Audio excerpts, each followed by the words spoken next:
بسم الله الرحمن الرحيم قل أوحي إلي أنه استمع نفر من الجن فقالوا إنا سمعنا قرآنا عجبا يهدي إلى الرشد فآمنا به ولن نشرك بربنا أحدا وأنه تعالى جد ربنا ما اتخذ صاحبة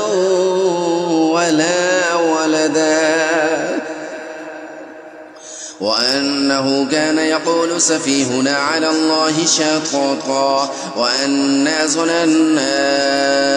أن لن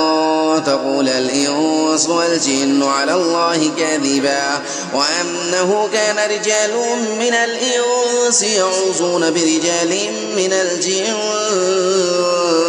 فزادوهم رهقا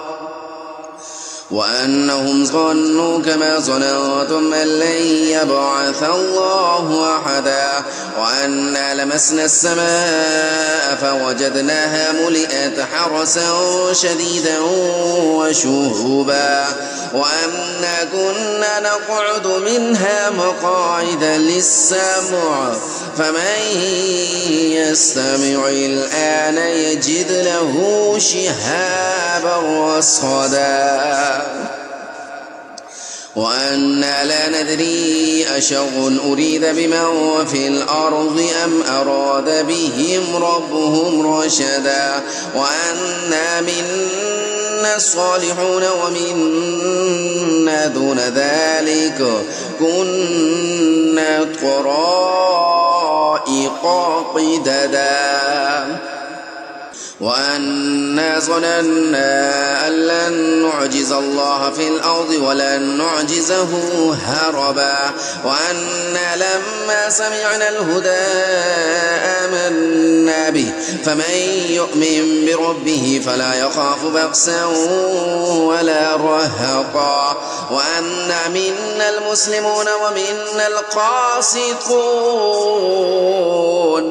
فمن أسلم فأولئك تحروا رشدا وأما القاسطون فكانوا لجهنم حطبا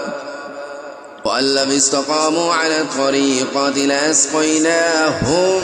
ماء غدقا لنفتنهم فيه ومن يعرض عن ذكر ربه يسلكه عذابا صعدا وأن المساجد لله فلا تدعوا مع الله أحدا وأنه لما قام عبد الله يدعوه كادوا يكونون عليه لبدا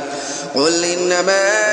أدعو ربي ولا أشرك به أحدا قل إني لا أملك لكم ضرا ولا رشدا قل إني لن يجيرني من الله أحد ولن نجد من دونه ملتحدا إلا بلاغا من الله ورسالاته ومن يعص الله ورسوله فإن له نار جهنم خالدين فيها أبدا حتى إذا رأوا ما يوعدون فسيعلمون من أضعف ناصرا وأقل عددا قل إن أدري أقريب ما توعدون أم يجعل له ربي أمدا عالم الغيب فلا يظهر على غيبه أحدا إلا من ارتضى من رسول فإنه يسلك من بين يديه ومن خلفه رصدا ليعلم أن قد أبلغوا رسالات ربهم وأحاط بما لديهم وأحصى كل شيء عددا.